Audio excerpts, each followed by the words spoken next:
Richard Prosser. Thank you, Mr Speaker. I'm pleased to rise on behalf of New Zealand First to take a call on the third reading of this predictably diabolical Appropriation 2014-15 Estimates Bill. Mr Speaker, the appropriations ultimately rest on integrity. They rest on the integrity of the figures. But as we all know, National has a nasty habit of treating figures and facts as flexible. They mean what National wants them to mean, or from time to time what National needs them to mean. They use fudge and manipulation to cover the weaknesses of the economy.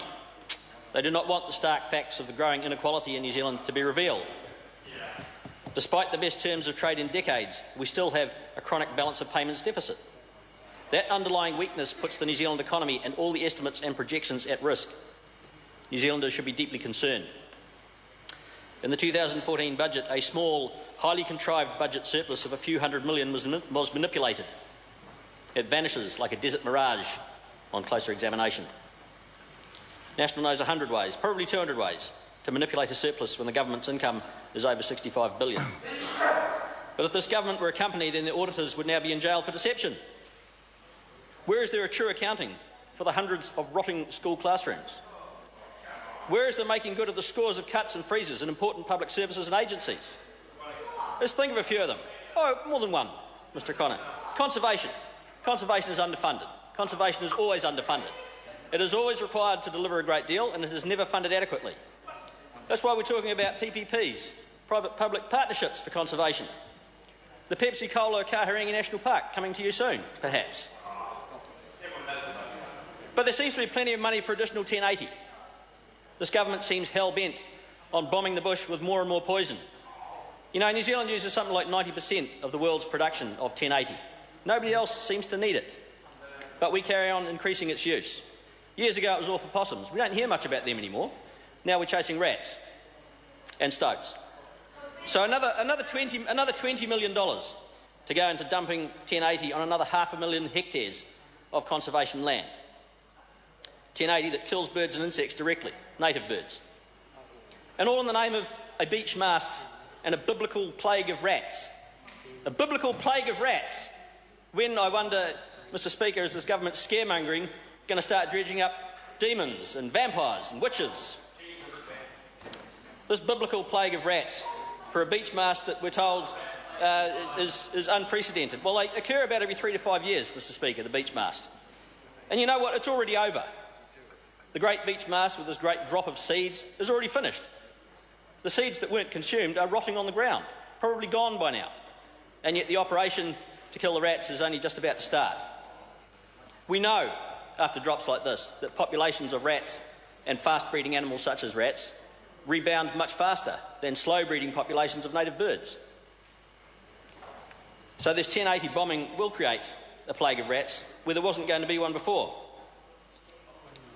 And there's no alternative, they say. No alternative to 1080. Well, Mr Speaker, the argument for that is that lots of this country is inaccessible. So I ask the question, if the country is inaccessible, how do we know there's a problem there? Well, in actual fact, the country is not inaccessible, because the way that we determine whether or not there's a problem with pests on the ground is we fly people in there and lay trap lines.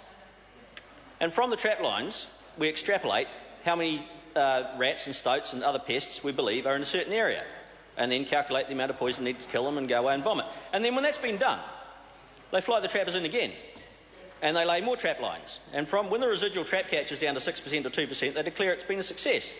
Well, Mr Speaker, if you can fly people in to lay trap lines to determine how many pests are there in the first place, then you can fly people in to lay trap lines to kill the pests.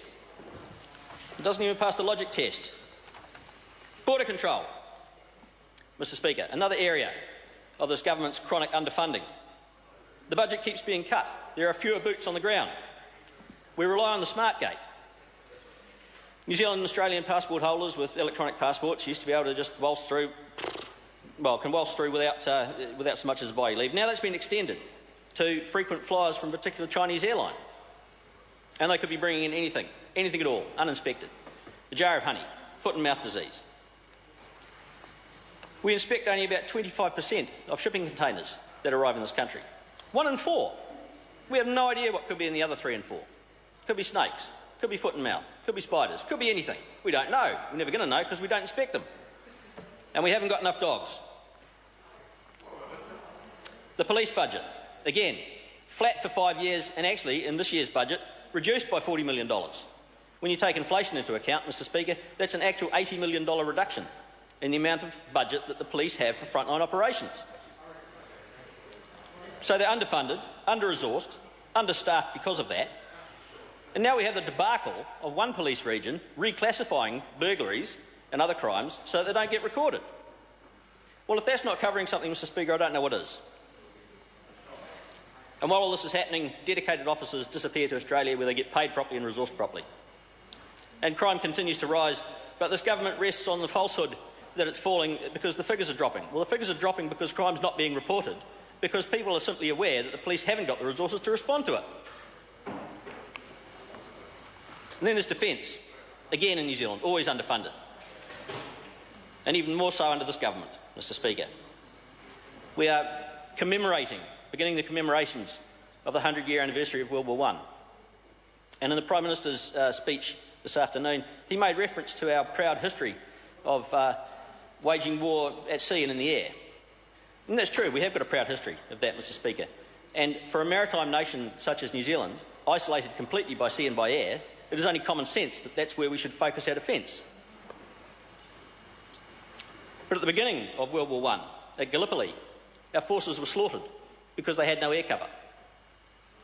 That lesson was repeated in Crete, where our forces were slaughtered because they have no air cover.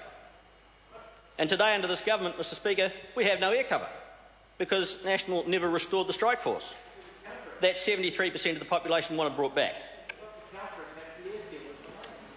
I'm not sure what Mr Connor's muttering about there, but he's probably saying something along the lines of we don't need it. Well, there were some luminaries in Britain in 1936, Mr Speaker, in the Labour Party who almost succeeded in disbanding the entire Royal Air Force because they had decided in their prescient wisdom that those sort of wars were never going to be fought again and that kind of hardware would never be needed again.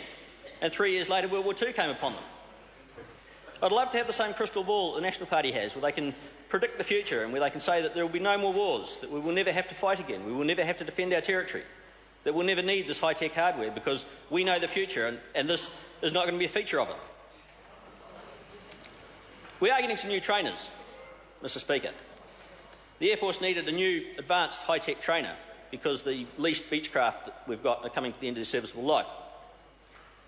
So we had 17 highly advanced trainers sitting in storage, 17 Air Mackies. They were bought and paid for. And it cost $35 million to keep them in storage for 10 years because they couldn't find a buyer. In actual fact, they were never going to find a buyer because Uncle Sam was never going to let them be sold. So after spending $35 million to keep these planes in storage for 10 years, we flicked the whole lot off for $8 million to a private American company who is using them to assist in training for the US Air Force. And after that, we go and spend $156 million on another American trainer, the T6 Texan, which isn't as good as the Mackie. If that makes economic sense, Mr Speaker, well, I mean, that just sums up this government's approach to it. And what of Christchurch? What sort of government holds back money from the Christchurch rebuild so it can claim a surplus in the budget? There have been all sorts of devious bookkeeping with the hundreds of millions flowing through the rebuild.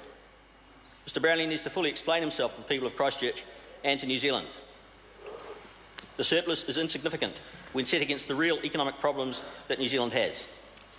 Unemployment remains our single biggest economic problem. Where is there a measurable action plan for jobs with almost 150,000 unemployed in this country?